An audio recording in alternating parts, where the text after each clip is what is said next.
Hi, welcome to Yoyo TV. బాలీవుడ్లో వారసత్వం లేకపోతే బతకడం చాలా కష్టం. నెట్వర్క్ లేకపోతే నెట్టుకు రావడం అంతకంటే కష్టం. కానీ ఒక సామాన్య కాశ్మీరీ పండిట్ కుటుంబం నుండి వచ్చిన దర్శకుడు, ఒక టాలెంటెడ్ నటి కలిసి బాలీవుడ్ సామ్రాజ్యాన్ని గడగడలాడిస్తున్నాయి. వారే ఆదిత్యధర్ మరియు యామి గౌతమ్. వారి తాజా చిత్రం దురంధర్ బాలీవుడ్ ఇన్నర్ సర్కిల్లో ఎందుకు వణుకు పుట్టిస్తుంది? Point number 1, Aditya Dhar. అవమానాల నుండి అవార్డుల వరకు ఆదిత్యధర్ ప్రయాణం పూలబాట కాదు.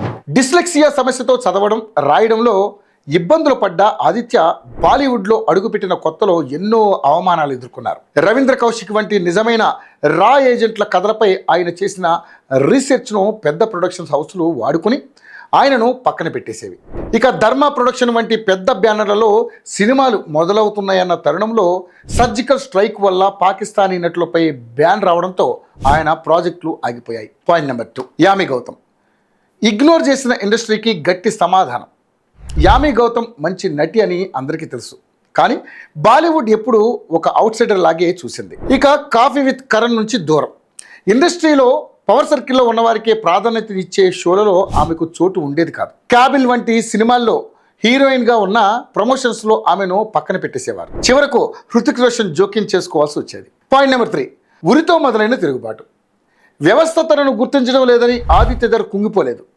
బాలీవుడ్ ఫార్ములాను పక్కన పెట్టి వాస్తవికతను అద్దం పడుతూ ఉరి ద సర్జికల్ స్ట్రైక్ తీశారు. రొమాన్స్ లేదు, ఐటమ్ సాంగ్స్ లేవు, కేవలం దేశభక్తి మరియు పక్కా ప్లానింగ్ మాత్రమే చూపించారు. 30 కోట్ల బడ్జెట్తో తీసిన ఈ సినిమా 342 కోట్లు వసూలు చేసి బాలీవుడ్ బడా ప్రొడ్యూసర్ల కళ్ళు బయలు గమ్మేలా చేసింది. Point number 4, Dhurandhar. బాలీవుడ్కు ఎందుకు అంత భయం?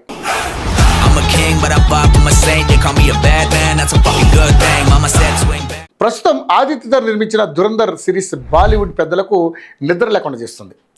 నిజాయితీ గల కథ, తీవ్రవాదం విషయంలో ఎక్కడా రాజీ పడకుండా గ్రౌండ్ రియాలిటీని చూపించడమే ఈ సినిమా స్పెషాలిటీ.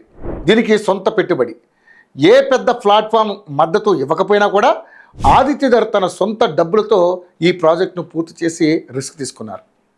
మారిన ట్రెండ్ విషయానికి వస్తే ఆలియా భట్ వంటి స్టార్ హీరోయిన్లు సైతం ఇప్పుడు యామి గౌతమ్ను పొగట్టం, కరణ్ జోహార్ వంటి వారు ఆదిత్యధర్ గురించి మాట్లాడడం చూస్తుంటే ఇప్పుడు ఇండస్ట్రీ వారి వెంట పడుతుందని అర్థమవుతుంది. సో మొత్తం దీని సారాంశం చూసుకుంటే ఆదిత్యధర్ మరియు యామి గౌతమ్ ద్వయం బాలీవుడ్ మాఫియాకు ఒక విషయం స్పష్టం చేసింది. టాలెంట్ మరియు ఆడియన్స్ సపోర్ట్ ఉంటే ఏ సర్కిల్ అవసరం లేదు. గ్లామర్ కంటే క్రెడిబిలిటీ గొప్పదని వారు నిరూపించారు. సో ఫ్రెండ్స్, టాలెంట్ ఎవరి సొత్తు కాదు. I'm a king, but I bought for my saint. They call me a bad man, that's a fucking good thing. Mama said swing.